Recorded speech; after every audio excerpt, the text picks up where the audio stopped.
Here we go. Okay, and now we're live, right? Right. Okay, so this is hour 6 of the GameCola Podtacular 10-hour podcast. We're more than halfway done now, though. With me in this hour, we have Michael Gray, Colin Greenhalgh, Stuart Gipp, and Matt Jonas.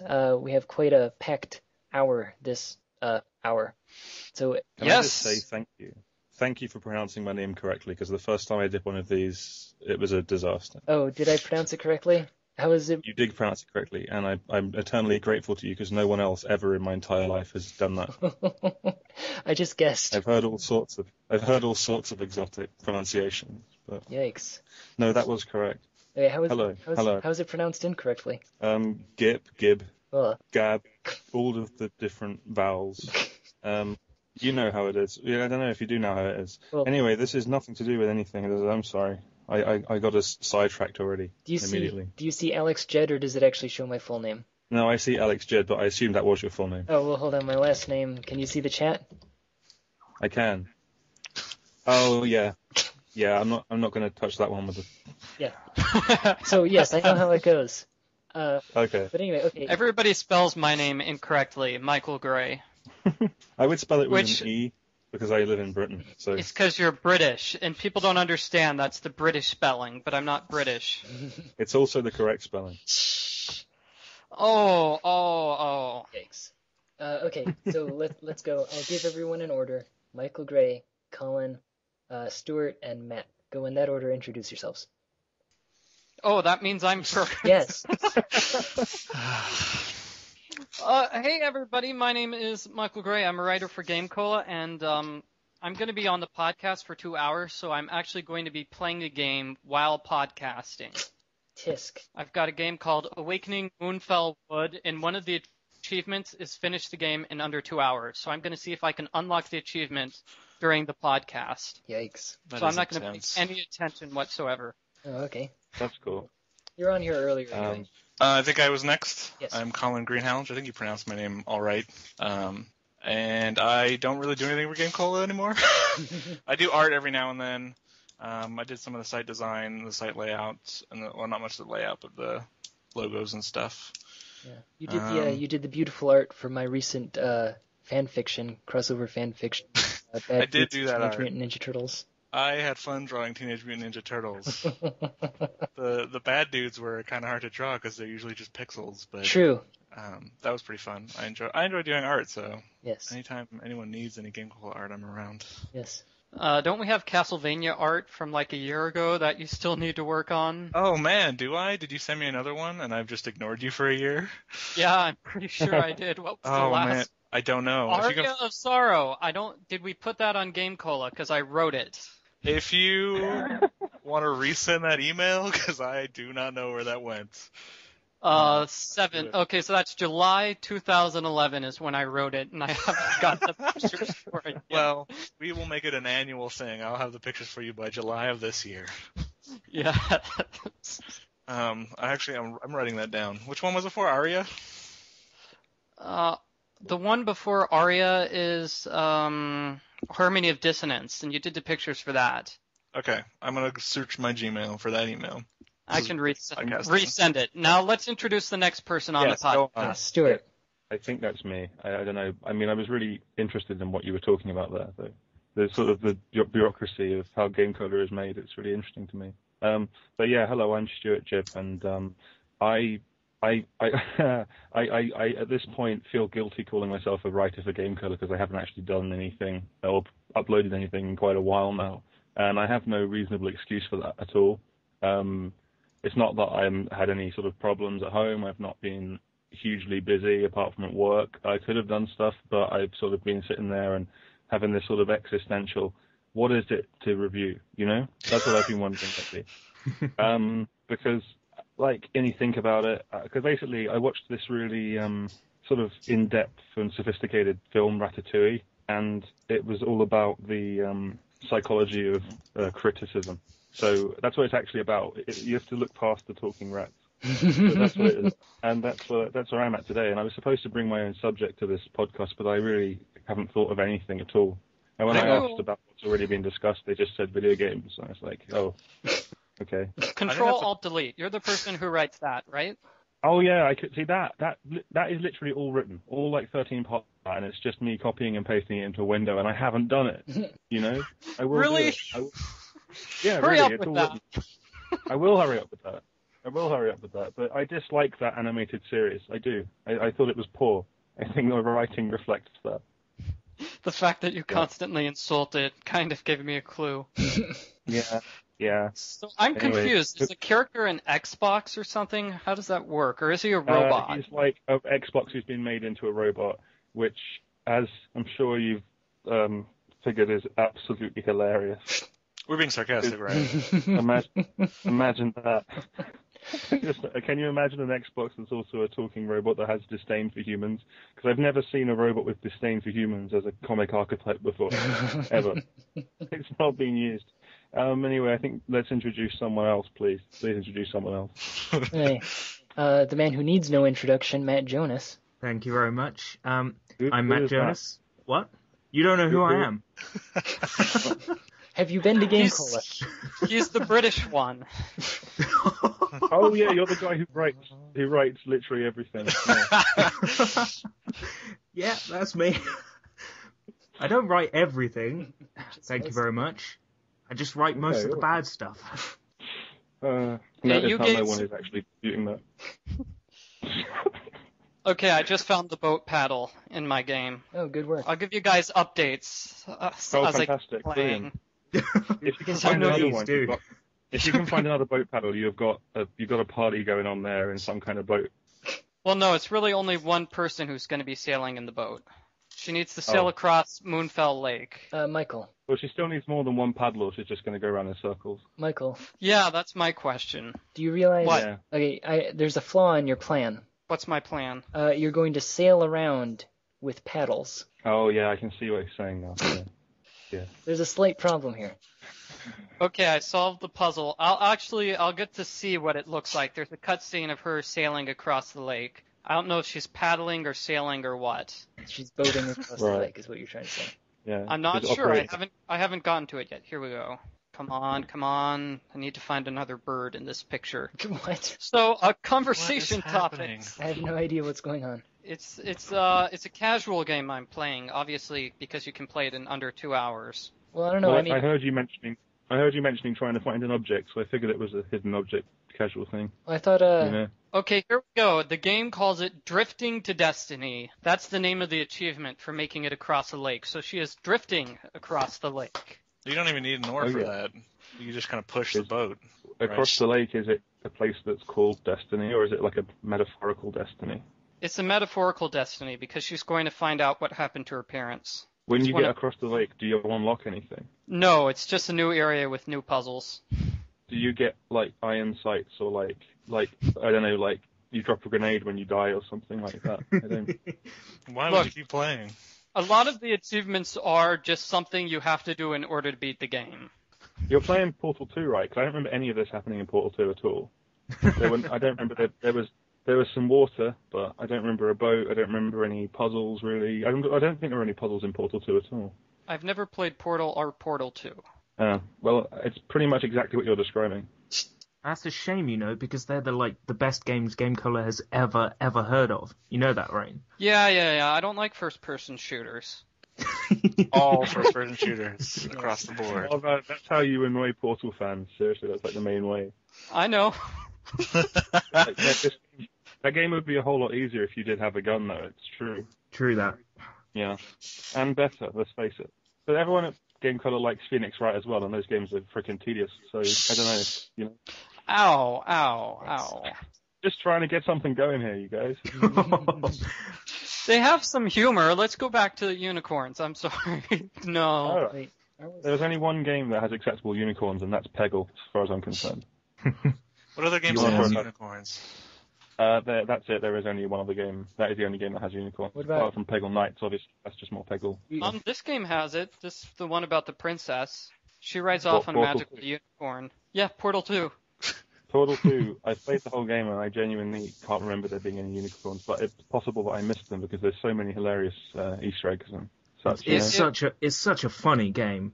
It is really funny, isn't it? All the jokes in there, My favorite thing, the funniest thing, you know that guy who's a soccer ball or something? And I should have said football there because he's British. But, he speaks in a British accent, which is intrinsically funny.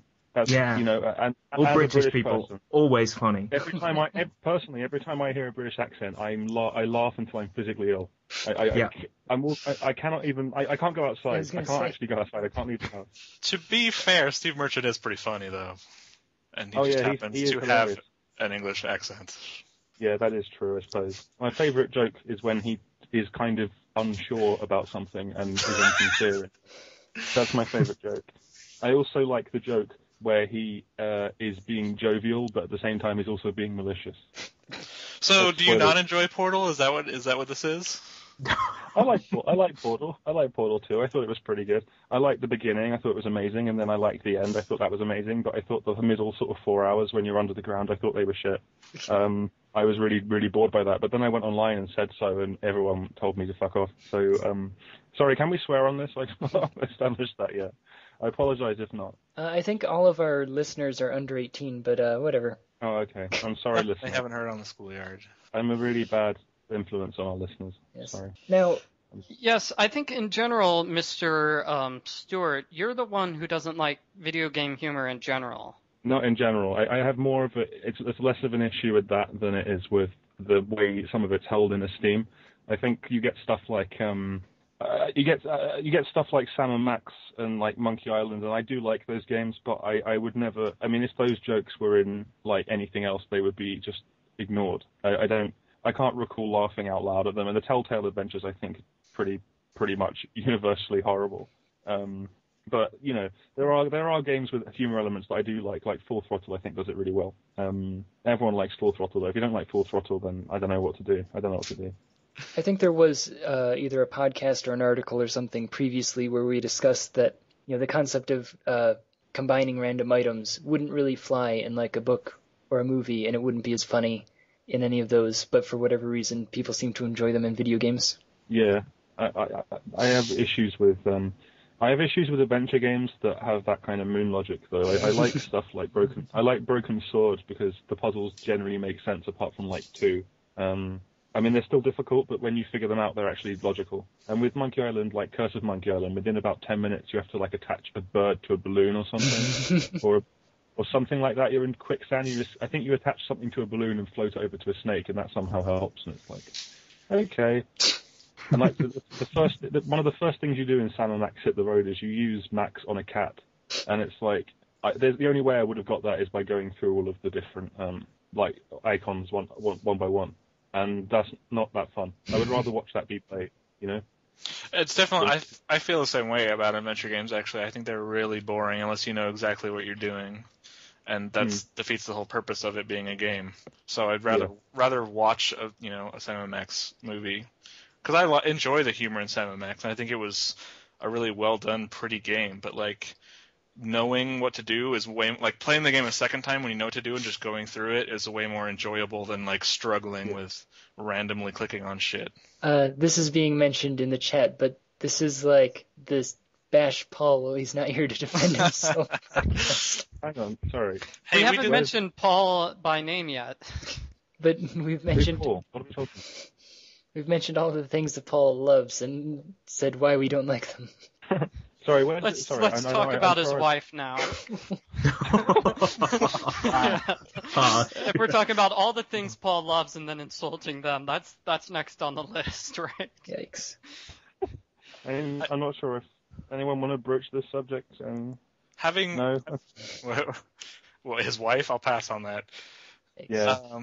I've been working with Paul on his adventure game, and like, it's not to say I don't respect the art of the adventure game. It's just not a type of game I enjoy. It doesn't make it any less of a game. It just is something like reading the script that he's written is far more entertaining to me than figuring out what to do in the puzzles. Which, I mean, it says good things about his writing abilities, but like I can't really comment on how much I enjoy the game based on that. If that makes sense. And since I wrote the article, the mid-boss article about how video game humor is terrible, there have actually, that was written, there have been some games that have come out that I found funny, like Been There, Done That, and Time Gentlemen Please. Those 2 games Not sure if they got covered on the site, but there are a couple of sort of indie point-and-click adventures. But those I do find funny because they've written the jokes in mind for being sort of read rather than being spoken. And for some reason that works better for me. It doesn't make a whole lot of sense, but I thought it was pretty funny. I liked it. Well, you didn't like the Portal humor, and I feel like the Portal humor was humor that was just humor. It wasn't related to combining random items or anything like that. No, that did. I mean, it made me smile a few times, but the problem for Portal, which isn't really the game's fault, is before I played it, I'd had every joke parroted at me by about 1,000 people. Yeah, exactly. The idea of cake being intrinsically funny of food, it's not that funny. There's real art to producing cake. You know, it's not fun to make light of it. Well, it's sort of like LOL monkeys. It's so random. Yeah, it's hilariously random. Can you imagine a cake? You know, if they wanted to really random. I just freed the centaur in my game, and he gave me a sunstone. Oh, okay. Well, that's funny. I wouldn't have done that if I were you. I would have been like, no, you're half horse. You can stay away from me. Well, he just runs away, and we never see him again, so we should be safe. You gave you a sunstone, right? What Pokemon do you have to give that to evolve them? Oh, I think it's to give it to one. Wasn't there a sunstone in Alex Kidd in Miracle World, or am I thinking of something else? If someone would know whether there was, it would be you. Yeah, there totally was a sunstone in Alex Kidd. Alex Kidd in Miracle World is a much more enduring phenomenon than Pokemon is, as far as I'm concerned. But, you know, it's my first introduction to cultural differences in video games. Like, at the end of the one I always had as a kid, he would eat a hamburger, and then I played the ROM, like, years later, and he was eating a rice ball, and I was just like, what? I thought there was a ghost in my computer. You know, I was terrified. I had to go and live somewhere else for a couple of years, and then someone told me eventually. And then you felt so stupid. I had to, yeah, my face was so red at the end of that. I was like, oh, you know, well, I've racked up tens of thousands of pounds in creditors' debts now, all because of that rice ball. Boy, do I feel silly. You know, I was horrified. But, you know, it's one of those things I look back at and laugh now, you know. So everything's turned out okay. Well, that's good. Thank you, yeah. I just want to clarify that I made that whole thing up. It didn't happen. What? I know. I'm pretty sure everything you've said this entire podcast has been completely genuine, not at all sarcastic. I feel betrayed. No, I'm a very genuine person. No, not disingenuous. The opposite of that. Now I don't know which one he is. I'm so confused. Okay, I'm finding butterflies now. Okay, so like Skyrim. Yeah. What's Skyrim anyway? Skyrim is it's like Oblivion the 2. game where you walk around in the countryside. That sounds like fun. I mean, the most recent RPG I've played is like Final Fantasy VI or something like that. Oh, Which true. one was Final Fantasy VI? Was that the one where you took out a team of like people and you had to defeat someone? The SNES one. I don't know. Isn't it the one where you save the world from a great evil of some kind? Yeah, that's that's it. Is that the one where at the end you beat the final boss and he turns into like some kind of weird entity and you have to beat him again? Yeah. All right, yeah. Have you seen my video walkthrough for that game on the GameCola YouTube where I bash the game the whole time and then everybody, all the comments are people being very upset because I'm insulting the game? I haven't seen that, but that does sound brilliant. I've always aspired to be like that. I'd love to genuine. do I literally hated the game. It stunk. And the plot makes no sense unless you've played it before. What's an Esper? They needed a tutorial. It's a psychic, isn't it? Like someone with psychic powers? I only know that because I watch anime. Were we just talking about Japanese, or someone was talking about Japanese games and how terrible they were? Oh yeah. Was it Phil Fish, the developer of Fez? That's what they were talking about. Yeah. Yes. Because he said that, and like he wasn't wrong about modern Japanese games per se. It's just the fact he decided to go on Twitter and be a bellend about it was the real problem, I thought. That guy's pretty crazy, from what I understand. Apparently does a bunch of LSD. But, you know, I mean, he's earned the right to it because he's made a game that looks like it is from a different era to which it actually is, which no retro or indie people have ever done before, you know? Have you played it? Because it's actually really good. Is it? Yeah, I heard it was pretty good. It's very good. I heard it was pretty good. I heard that when you finish it, it turns into an obfuscating mess with loads of, like, puzzles and codes and stuff, which sounds really interesting. But I sort of figured if I wanted to play a platform game, I would just play Cave Story again for the time being until I have some money. Well, yeah, one of those good American games like Cave Story, that had no Japanese involvement whatsoever. If Cave Story was made in America, it would have been called like Army Story or like Henchman Story or like hiding behind like 3-foot-high wall story. McDonald's Story. McDonald's Story, yeah, that's right. MC Kids? I happen to enjoy that game. Kids was awesome, and so was McDonald's Treasureland Adventure. In fact, that game was amazing, and anyone who says anything against it, I'm not going to do anything, but imagine, Gosh. Actually, this reminds me, Stu, didn't you say the best game of all time was the Mickey Mouse Sega Genesis or something? Yeah, I do. No, not the Genesis one. That one's shit. The one, yeah, the one for the Master System. The one for the Sega Master System is okay, because I don't know the difference between the two, so that's my mistake. The two is if you play one of them and you're thinking, well, this is boring, I'm bored, then that's the Genesis one, or as we say over here correctly, Mega Drive, and the Master System version is much better. And the thing is, this is an astonishing, controversial statement for all Stuart Gipp fans out there. That's not my favourite game anymore. There's a better game that's come out. The Portal 2. It came out like this year, and it's The Binding of Isaac. I'm obsessed with that game. I'm supposed to be reviewing it, and I've instead been playing it like 55 freaking hours, and I never play anything for that long ever. The game is amazing. It's brilliant. It's okay. Yep. It's it's better than like I don't know, what is it better than? Like when according to you, everything.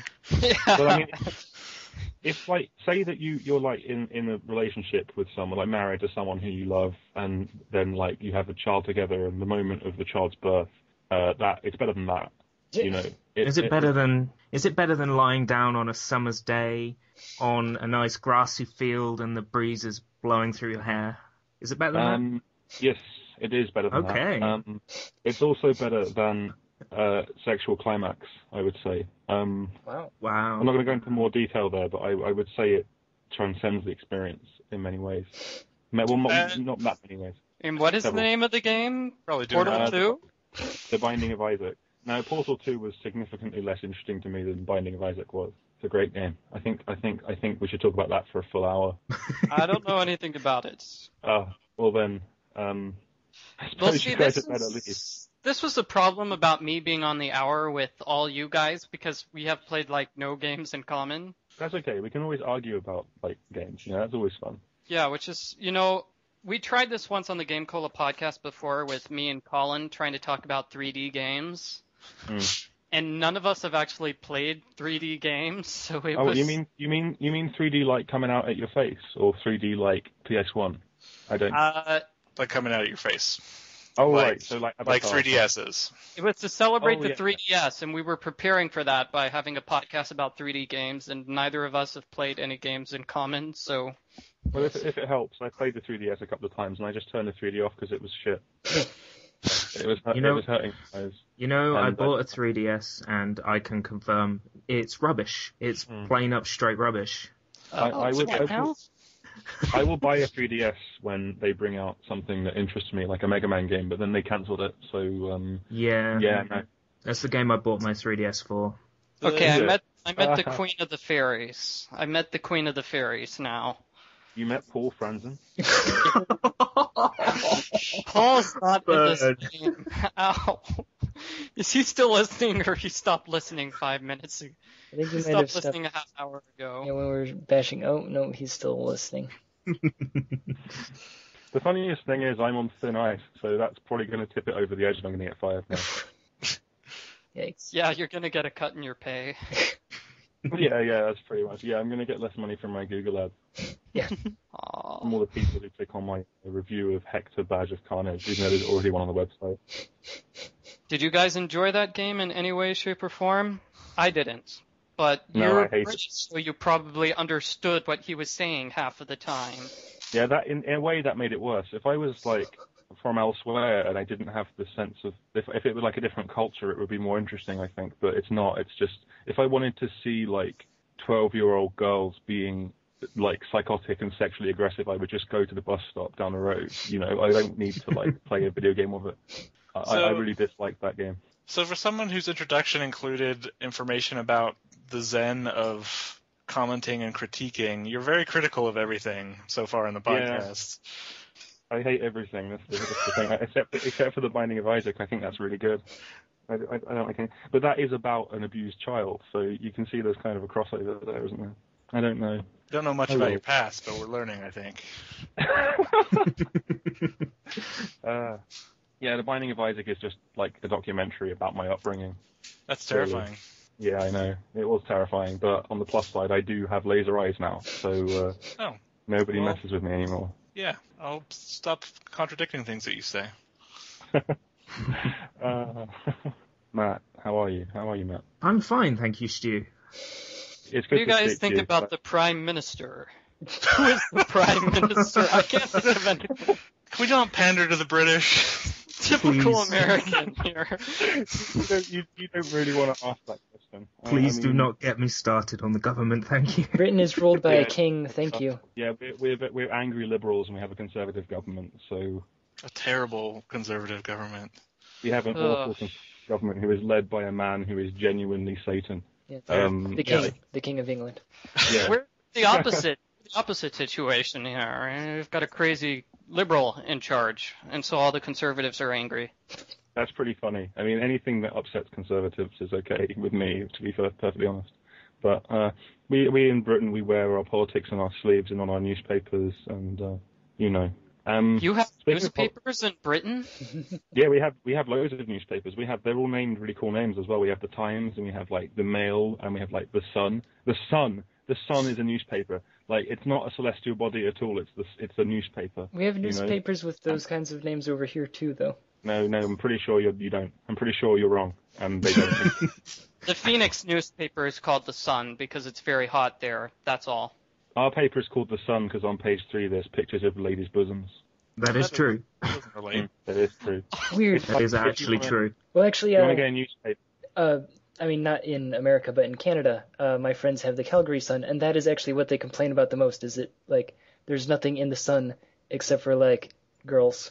That's, like, the only reason to buy the Sun. That's true about the actual Sun. If you were to crack open the Sun, you would find a harem of ladies for your... congratulations, you destroyed the Sun. Our newspaper is just advertisements. It's not fun anymore. Do people actually still buy the My parents. I live in Cambridge, and like our local newspaper, and I swear to you this is true. Live in Massachusetts? No, I do not live in Massachusetts. I live in Cambridgeshire in England. Cambridge in Cambridgeshire in England. You live in Old Cambridge. Well, he lives in jolly old England. Cambridge. You know, I do live in jolly old England. Lots of old people there. There are a lot of old people there, and are they jolly? No, actually, they're very rude and they complain about everything, and they're responsible for a lot of social decline, I would say. But basically, like, you know, I was going to say something really interesting and insightful there, and I forgot it now. I'm sorry. Because it wasn't really. What podcast do you think you're on? We're not about that. Okay, it was actually bollocks, so don't worry about it. I can't remember Cambridge, yay. Oh yeah, that was it. The local newspaper in Cambridge, where, seriously, this is true. On the front page, about 80% of the time, there is a story about this one angry swan who lives in the river. This is true. Really? Have you seen that movie Hot Fuzz about where they Yeah. rang up? Yes. That is real. It is actually like that. They're like, wow. The swan has attacked someone who intentionally provoked it. What are we going to do about this? I've been attacked by a swan before. In England, too. Really? It wasn't in Cambridge. It was in, I want to say, like, Lavenham, which is probably never heard of, it's a tiny town. Swans are badass. So, like... Yeah. They look at you, and they look like they're wearing shades, which makes them look even cooler. They will fuck you up. Aren't they, like, protected by the Queen or something? Aren't they, like, the Queen's property? Swans. You can't hunt them on the Queen's grounds. Everything is the Queen's property. If you, like, kill a swan, don't you, like, get locked up forever? I think you have to probably. And also, if you, like, deface a coin, you get in trouble as well. Really? Know? Yeah, seriously, if you were to draw, like, a moustache on a pound note, which everyone does, obviously, that's technically illegal, but nobody cares, obviously, because it's asinine. It's a victimless crime, like, you know, robbing. Robin Hood. It's not victimless. The Queen gets defaced. The Queen is quite clearly a victim. Yeah, because all PAL modes are sentient. The picture of the Queen, when you're not looking at it, it speaks and stuff. Right, but if the Queen saw it, she would be really insulted. That's victim. Yeah, if the Queen saw that you'd drawn a moustache on a £5 note, she would look at you and she'd be like, "Fuck you." What did I ever do to you, man? Jeez. I spend all day in the palace and and Prince Harry would just start crying, and Prince William would put his arm around him and he'd look at you, like shake his head, like, why have you done this? Why have you done this, Stu? Why?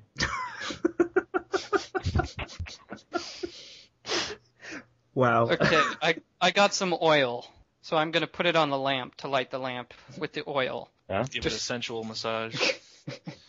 The Queen. Not that kind of oil. I'm not giving the Queen a sensual massage. She'd probably appreciate that. She's too old for me. I suppose Isn't is she quite like old. 100? No, she's like 80 something, I think. She is really old. She is getting on a bit. She is. She was getting on a bit like 20 years ago when we were born. I'm sorry. Is it true that in Canada they really like the Queen? It's not in America. Well, I know, because America's not the same as Canada. I mean, it's almost the same. No. Canada is America Junior. Yeah, it's America's hat. Oh, I see. These It's people, we because clearly they know a don't lot like- about English and Canadian politics, Yeah. so we're the perfect people to ask about whether or not the Queen is loved in Canada. I think All it's right. they prefer Britain to America. Yeah, I can tell you that much. But For their government, your government is nicer to Canada than we are. Oh, right. But Why? that's What do you guys like to Canada? Because we're next door neighbors, so that's why they dislike us more than they dislike you. It's it's easier to like somebody you never see all the time. Oh, I That's, see. Yeah. that's yeah. like us with France, isn't it? A little bit, Yeah. yeah. Because I don't know about you, but like every time I hear a French accent, I just again physically sick. So I can't hear Yeah. any French or a British accent without being sick for different reasons. Yeah, I just get like cramp in the stomach and I just have to crouch down and rock back and forth and cry. Yeah, same actually. Yeah, it's just everything comes out of every orifice at that point. Yeah. So- Yeah. and ironically, I really, really, really like crepes. So I don't know. Must make it hard for you to order crepes. It is very difficult. Very difficult. Yeah. Because with it, I mean, for every bite I'm taking, I'm then immediately like expelling it. So there's no real value. There's no nutrients being taken in really. Well, in your defense, it tastes like crepe. Very good. Very good. I'm pretty sure that joke has never been made before. yes. No, it's Well done. brilliant. It's brilliant. Never been actually. done. Game Cola original. Yeah, that's what it's for. It's a comedy website, and that was. And we've already talked about how video games aren't funny. Yeah, but video game websites can be funny. You see. It's true. See, talking about Sam and Max or the Telltale games, I think the funniest parts are not when they're trying to make jokes, but when the character is randomly talking to himself. Yeah. Although it was something I think I put it in the article, but the funniest times in video games are when you're playing local multiplayer and everyone's trying to fuck everyone else up, basically.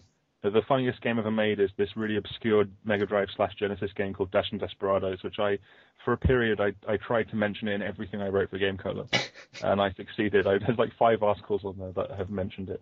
It's this 2D platform game which is split screen, sort of like Sonic the Hedgehog 2's multiplayer. I don't know if you guys have heard of Sonic the Hedgehog. Do you know what that is? No.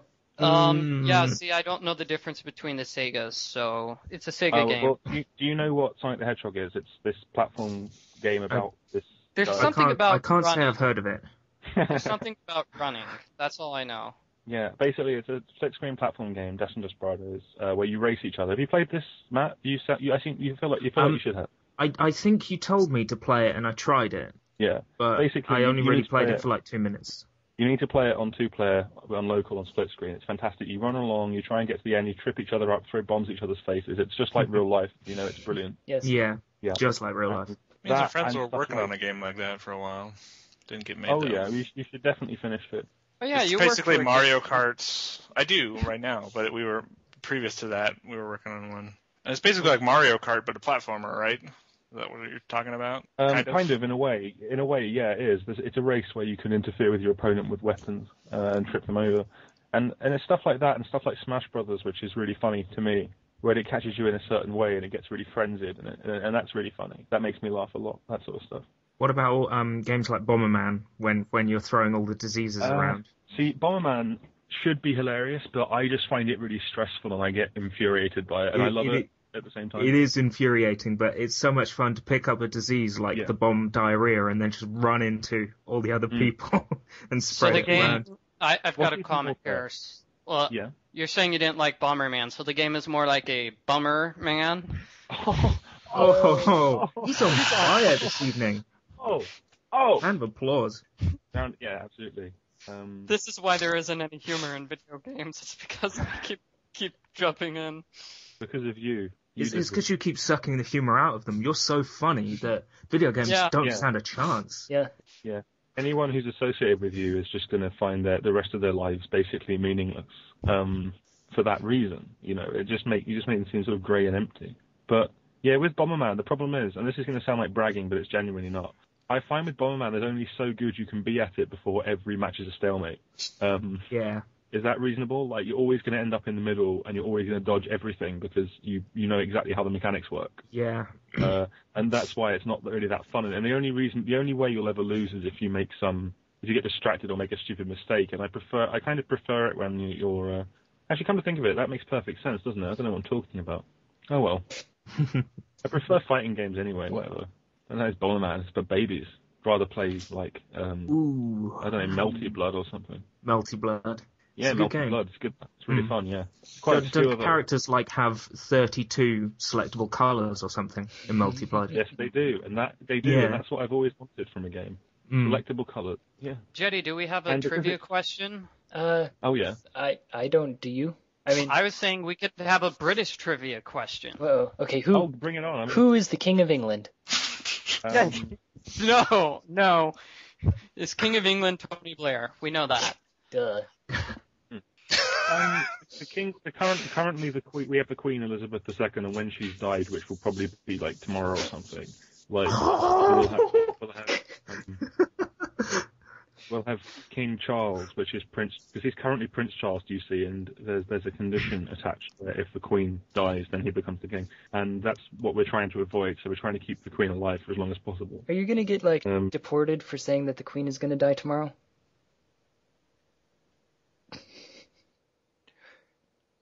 Did the podcast suddenly stop when I said that? No, because I mean, he just got deported. I said that, and then suddenly the British guards showed up with their tall hats, and he took off the hat, and that's how they kidnap people in England, right? They use the hats, they stuff somebody inside the hat and run off with him. There's got to be a reason the hats are so large. The way we kidnap people in England is we go and we take them to other countries, and then we pretend that they got lost there. That's the way we do it. Yeah. Just going to leave that one there. Best we don't dwell on that too much. Yeah, let's just move on. You send them to France through the underground tunnel. Have you guys ever taken that tunnel from England to France? Yeah, I did it when I went to Disneyland in Paris, which is not as good as the one in Florida, incidentally, because it's in Paris. Plus, it was gut wrenches up when you hear people talk there. Well, I mean, it was good, and I enjoyed it, and I'm walking around, I'm like, yeah, because I was a kid, and I was like, yeah, it's Disney stuff, and I was like, cool, it's Mickey Mouse, hi, Mickey Mouse, and I was like, all right, and then, Mickey Mouse, speaks in French, and he's like, omelette du fromage, and then you're, dying on the floor. Yeah, and then it was just sort of like, well, that was a letdown, Was it, so it was the Sega Genesis version of Mickey Mouse, is what you're saying? Huh? What? It was the one Sega... Weren't we talking about earlier, one of the Sega ones was a bad Mickey Mouse? Yeah, the Mega Drive one. The thing is, I don't think Castle of Illusion on the Mega Drive / Genesis is actually a bad game per se. It's just nowhere near as good as the Master System one. It doesn't make any sense. The Mega Drive one doesn't make any sense. It was all a stage play. And how can a mouse and Minnie were in the audience? It made no sense. Yeah, but that's true of Mario Brothers 3 as well. True, but sort of like that was a dream, not a stage show. So plus, I find most video games confusing for those reasons, really. Are we? It's like when you reload in something like Gears of War and they don't visibly reload. It's like, how are you doing that? Are we? How are you reload? I don't understand.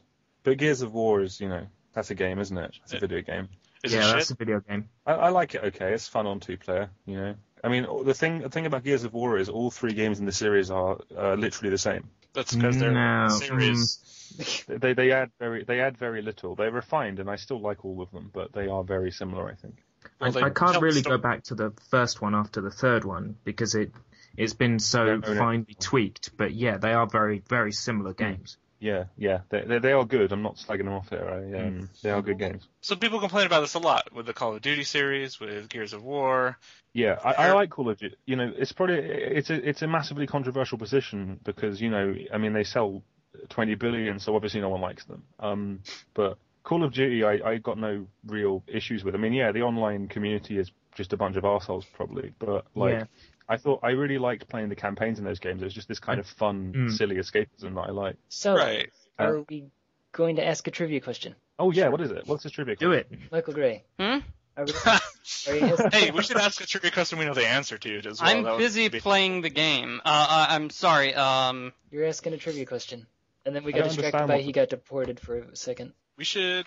Okay, what is the name of the original comic strip featured regularly in GameCola? What was our first comic strip? Oh, it wasn't that crap one, was it? Don't say it, because we're waiting for our wonderful fans to say the answer. We hope that Paul knows the answer, because I don't know. Was it Penny Arcade? It was that, what was it, that dog, Fred Bassett, wasn't it? Or yeah, it was Fred Bassett, I think. Yeah. Marmaduke.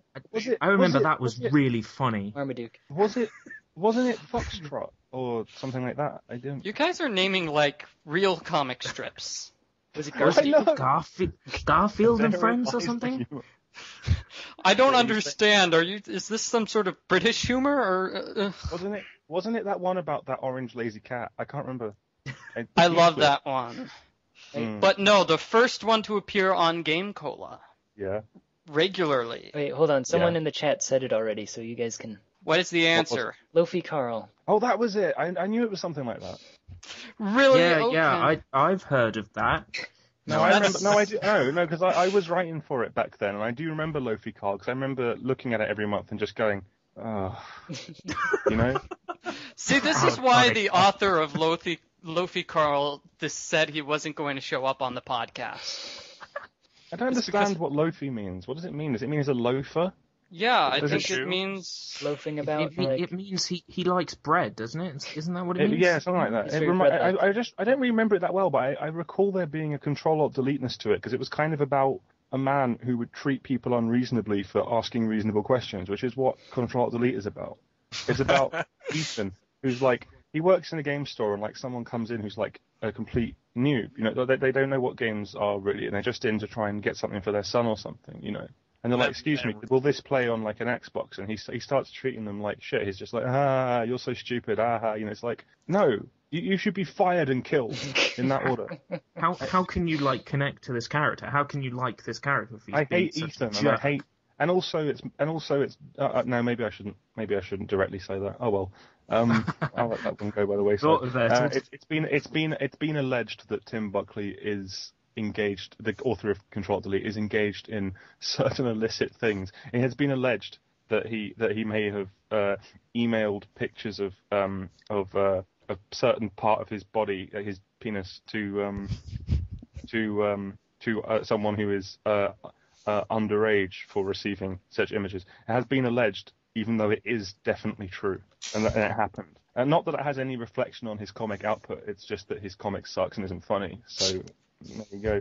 But there was that hilarious miscarriage storyline that one time, so that made it okay, you know? But, you know, I mean, what was it supposed to be, emotional? Was it supposed to be, like, it didn't work for me, you know? Wow. Hold on. I'm going to talk to Joe Reviewer. You can hear me and you can respond when I talk to you instead of typing to you, right? Yes. Yeah. Well, sorry, I'm trying to... Here, we can respond for him. Yes. Okay, I am he. Of course I can. Okay. I am him. What do you want? The prizes that we have, you can get a beta key to The Secret World, or Guild Wars 2, or you can get a Tails sweater or 1 month of Xbox Live. Those are your options. You can get a signed photograph of Matthew Jonas. And but the thing is, I would pay for that. The author of GameCola. If you are underage, I will send you a picture of my penis. So you have some options: The Secret World, Guild Wars 2, beta keys, I still don't really know. Christian, you're here now. What is a Tails sweater? Do you know? It's a sweater with a picture of tails on it. That's kind of what I'm assuming. Yeah, they're not very good. Is it? Okay, do you want one? You have your choice of things, but the thing is that Christian was trying to. Okay, which one do you want? Secret World or Guild Wars 2? Guild Wars 2, mate. I'm sure that's exactly what he sounds like. Yes, I'm sure that he uses the mate, term mate. I love Guild Wars 2. I want to aggro some mobs. Yeah. Just openly mocking our listeners now. It's not good. Not the way to do it. You guys. Well, see, it's funny because of the British accent. Yeah, it is inherently funny. I think there's an interaction going on here with someone who I'm not able to see because I don't see this chat. I don't think I have a link to it. I might have a link. I don't know which you should take because I don't know anything about either of these games. I think you should take Guild Wars 2. I would recommend Guild Wars 2 because that's going to be. I think that actually I don't know. Are they both going to be free to play? You should take whichever one costs money, and then you should resell it for like $10 on NeoGAF or something. The Guild Wars is going to be pay once and you get a subscription for free, and then you pay for items in the future. And then I'm pretty sure the other one is just a standard MMO plan, but it's beta, so neither of that really matters. I don't think the world's beta is open yet though, so it opens in a bit. The Guild Wars is already up and running. Oh, right, I see. What does all this stuff have to do with GameCola? Christian They're giving away for free. Yeah, Christian Porter got us a bunch of gift code things for free stuff, and we're giving them away. I've got a gift code you could have as a prize actually. Seriously, I've got a copy of Lucid on.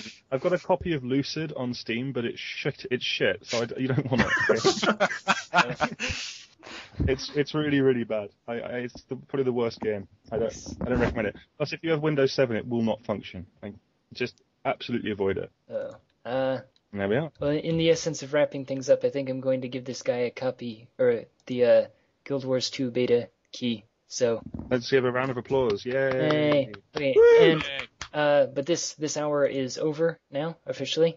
Thank you, Michael Gray, Colin Greenhalgh, Stuart Gipp, and Matt Jonas. Thank you very much. Yes. Thank you. Bye, everyone. Bye. Bye.